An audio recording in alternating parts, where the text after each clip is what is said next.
Perkenalkan, nama saya Deta Dera Suhartini, NIM 20104171165. Di sini saya akan membahas tentang mengolah keunggulan layanan. Mengolah keunggulan layanan sifat produk. Layanan produk adalah sebuah ide, entitas fisik atau barang, layanan atau kombinasi dari ketiganya, yang merupakan elemen pertukaran untuk memenuhi tujuan individu atau bisnis.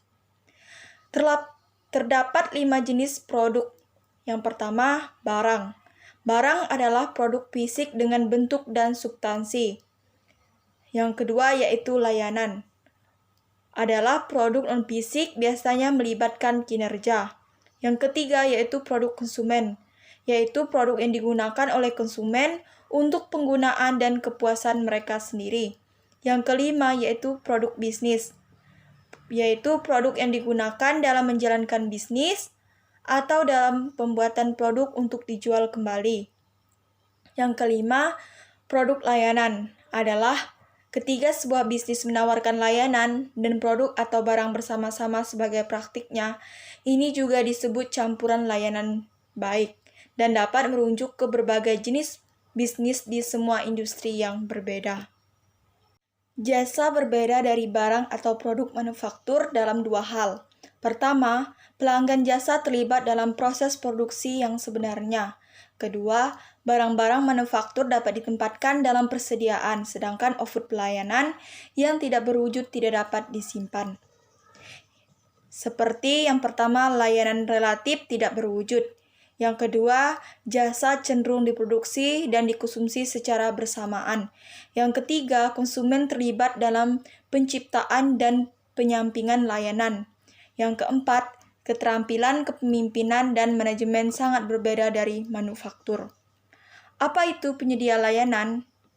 Penyedia layanan adalah beberapa telah mencoba mendefinisikan pekerjaan jasa sebagai pekerjaan non-pertanian dan non-manufaktur. Yang lain juga mengecualikan pekerjaan pemerintah.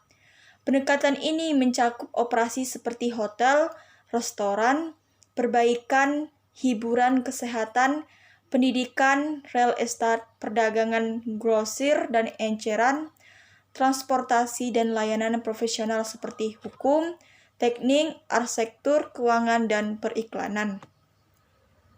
Perbedaan antara manufaktur dan layanan.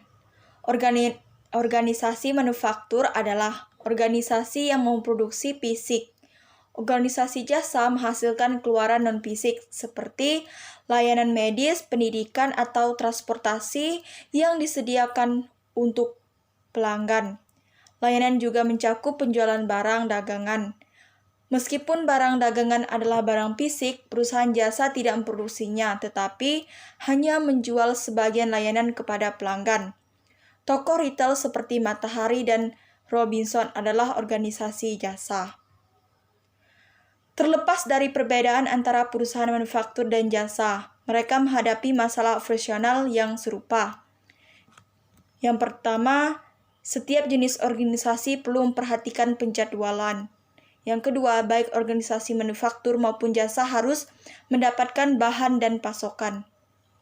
Yang ketiga, kedua jenis organisasi tersebut harus memperhatikan kualitas dan produktivitas agar dapat bersaing.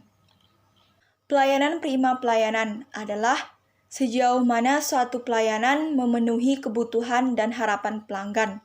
Sedangkan pelayanan prima adalah ketika pengalaman ini dilampaui dan ketika pelanggan merasa telah menerima sedikit ekstra tak terduga dalam bentuk usaha ekstra. Pendiri kualitas layanan yang pertama, Dr.A. Parasuraman, yang kedua, Valerie Jethami, dan yang ketiga, Leonard Berry. Penilaian kualitas layanan terdapat 3. Yang pertama, ekspektasi terlampau atau kejutan kualitas. Yang kedua, harapan terpenuhi atau kualitas memuaskan. Dan yang ketiga, harapan tidak terpenuhi atau kualitas tidak dapat diterima. Model kesenjangan kualitas terdapat 4. Yang pertama, kesenjangan 1, yaitu informasi pasar atau kesenjangan riset. Sedangkan kesenjangan 2 yaitu kesenjangan standar atau desain layanan. Kesenjangan 3 kesesuaian atau kesenjangan kinerja layanan. Dan yang keempat adalah kesenjangan komunikasi. Sekian penjelasan dari saya ucapkan terima kasih.